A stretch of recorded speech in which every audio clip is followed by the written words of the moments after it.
আমাদের এই জাহাজ থেকে মোটর আনলোডিং হচ্ছে। এই যে দেখুন, এগুলা হচ্ছে মোটর ডাবলি বোট যেগুলাকে বলা হয়। এখন দেখবেন পুরো ভিডিওটা কিভাবে ক্রেন দিয়ে জাহাজ থেকে মোটর আনলোডিং করা হয়। জাহাজ থেকে ছোট লাইটারে দেওয়া হয় হচ্ছে মোটর। এই যে এটা হচ্ছে জাহাজের 4 নাম্বার হোল্ড। এখানে হচ্ছে সব মোটর। এই ক্রেন দিয়ে হচ্ছে এখান থেকে লাইটারে দেওয়া হবে। এই যে দেখা যাচ্ছে যেটা, ওইটা হচ্ছে গ্রাফ দিয়ে হচ্ছে মোটর আনলোডিং করা হয়। এই যে গ্রাফটা হচ্ছে দেখেন লোড হইতেছে, এবং হাফিজ দিয়ে মানে উপরে তোলে হচ্ছে। ডান পাশে হচ্ছে লাইটার আছে, লাইটার জাহাজ যেগুলা, ওইগুলাতে হচ্ছে দেওয়া হবে। এই যে দেখুন, গ্রাফে অনেক মাল উঠেছে, প্রায় 8 থেকে 9 টনের মতন। গ্রাফে সব হচ্ছে মোটর। প্রচুর পরিমাণে হচ্ছে ওয়েট নিয়ে হচ্ছে গ্রাফটা আনলোডিং করবে।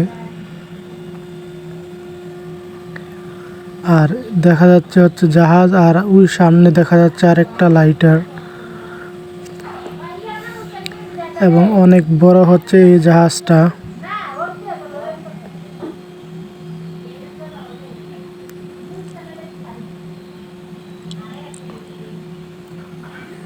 এই যে ডান পাশে লাইটারটা দেখা যাইতেছে, এই লাইটারে হচ্ছে আনলোডিং করা হবে।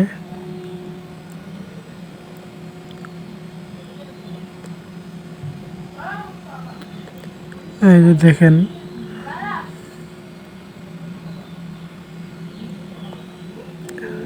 লাইটারে অনেক মাল পড়ছে।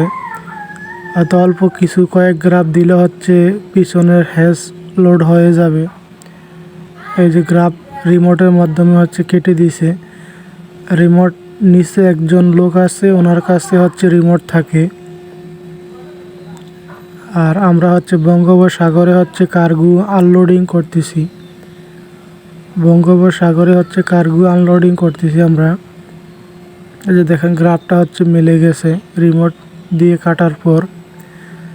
এটা আবার জাহাজের হ্যাজে গিয়ে আবার হচ্ছে ক্লোজ হবে কার্গো নিয়ে।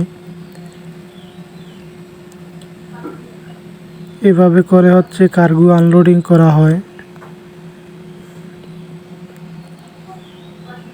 এই যে দেখেন, জাহাজের একটা হ্যাজে প্রচুর পরিমাণে